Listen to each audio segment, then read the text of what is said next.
इसके साथ साथ हम अगर सिचुएशन की बात करें तो 9 रोज़ गुजर चुके हैं और सिक्योरिटी के ऊपर बड़े सवालात उठ रहे हैं। ख्वाजा साहब, जिस तरह से अब भारत के अपने अंदर से आवाज़ें आ रही हैं, बीबीसी ने भी एक रिपोर्ट शेयर की है, उसमें भी हमने देखा कि सिक्योरिटी पे बड़े सवालात उठ रहे हैं। आप नहीं समझते कि 9 रोज़ गुजरने के बाद भारत की जानिब से जहाँ पर 5 मिनट के बाद इल्ज़ाम पाकिस्तान पर आयद किया, 10 मिनट बाद FIR दर्ज की, पाकिस्तान ने तो उसके बरक्स जो है वो अपने सबूत भी रखे हैं, प्रोएक्टिवली सबूत रखे हैं। आप इस तमाम फिर सूरत हाल को क्या देखते हैं? और फिर आलमी अगर हम लॉबी की बात करें, इंटरनेशनल लॉबी का इस पर क्या रिएक्शन होना चाहिए? देखिए, आपका बड़ा पर्टिनेंट क्वेश्चन और बड़ा रेलेवेंट है आज की सिचुएशन के मुताबिक। आप देखें कि जो इन्होंने एक बिटरनेस क्रिएट की उस इमीडिएटली उस वाक़े के बाद, और वो चूँकि फॉल्स फ्लैग ऑपरेशन था, कोई सबूत नहीं था, पूरी दुनिया पाकिस्तान की इस आवाज़ के साथ हम आवाज़ थी कि भाई सबूत तो दिखाओ, कोई इन्वेस्टिगेशन आपने की। और जिस तरह उनके मीडिया ने वो जहर घोला और बीजेपी का फाशिस्ट फिलॉसफी दिखाई, उससे पूरी दुनिया में इंडिया अकेला रह गया।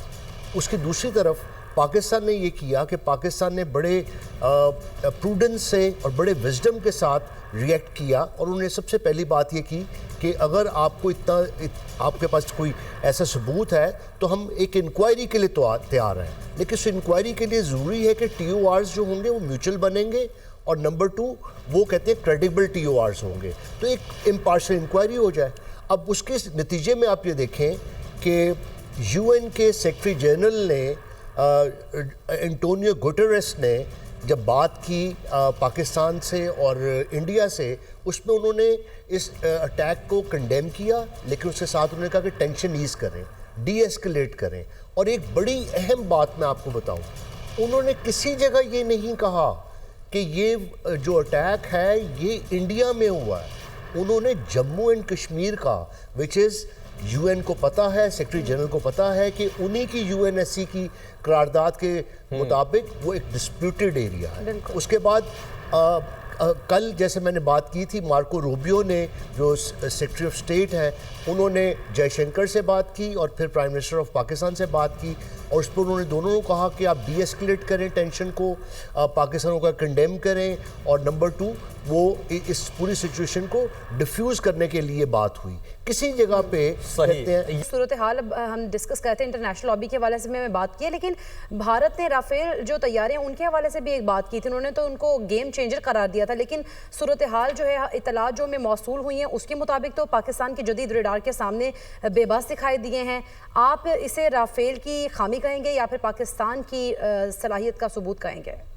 देखें जी कि ये तो राफेल वाला तो एक इंडिया में एक स्लीपलेस नाइट जो कहते हैं ना, वो वाली सिचुएशन चल रही है। मैं पढ़ रहा था, सुशांत सिंह उनके राइटर हैं, एडिटर भी हैं और जेल में पढ़ाते हैं।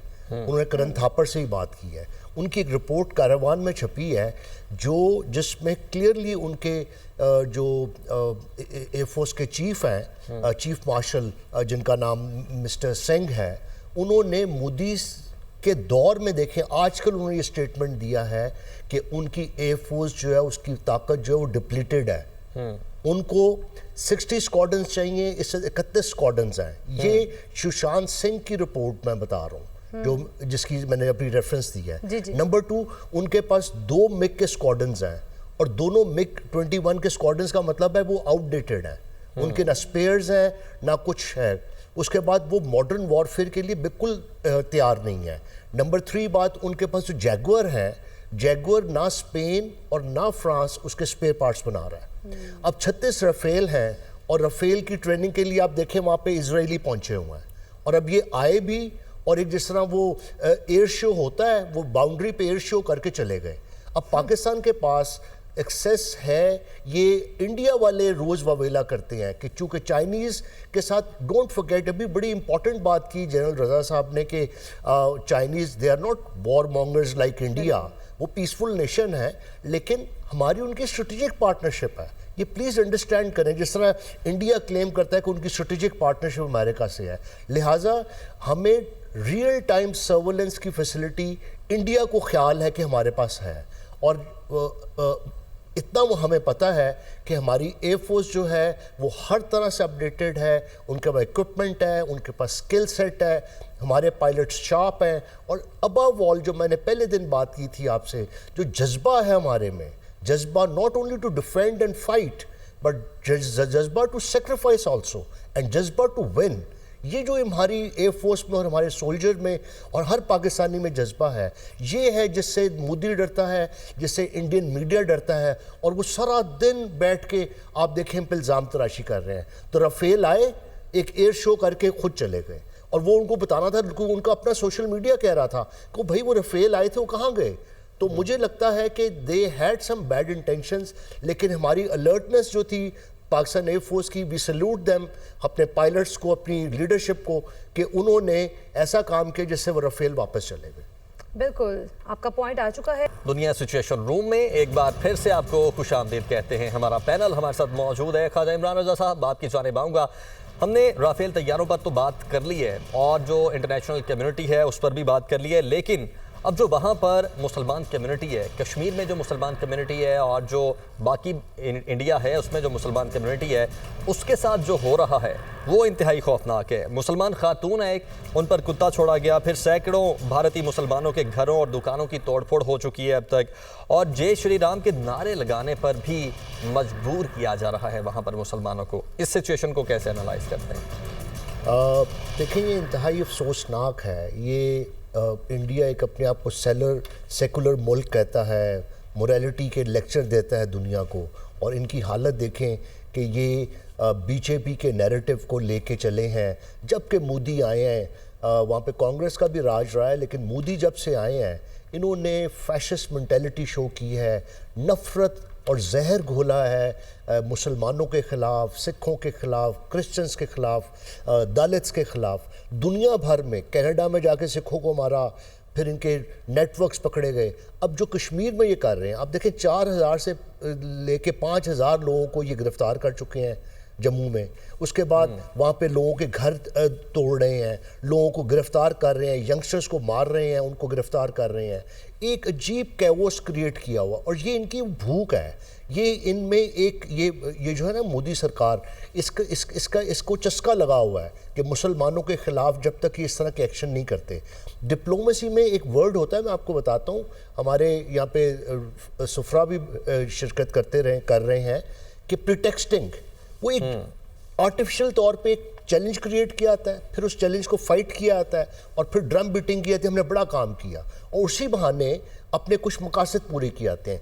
ये पुलवामा में आप देखें, जब पुलवामा किया तो उसके बाद इन्होंने कश्मीर का स्टेटस बदल दिया, 370 रिवोक कर दिया। अब पहलगाम किया तो इन्होंने क्या, अब हमारी वाटर ट्रीटी पे अटैक कर दिया, और इसी बहाने जम्मू कश्मीर में और दूसरी जगह पे मुसलमानों के खिलाफ एक्शन शुरू कर दिया। और उधर कास्ट सिस्टम का वहाँ पे इस वक्त सेंसस हो रहा है।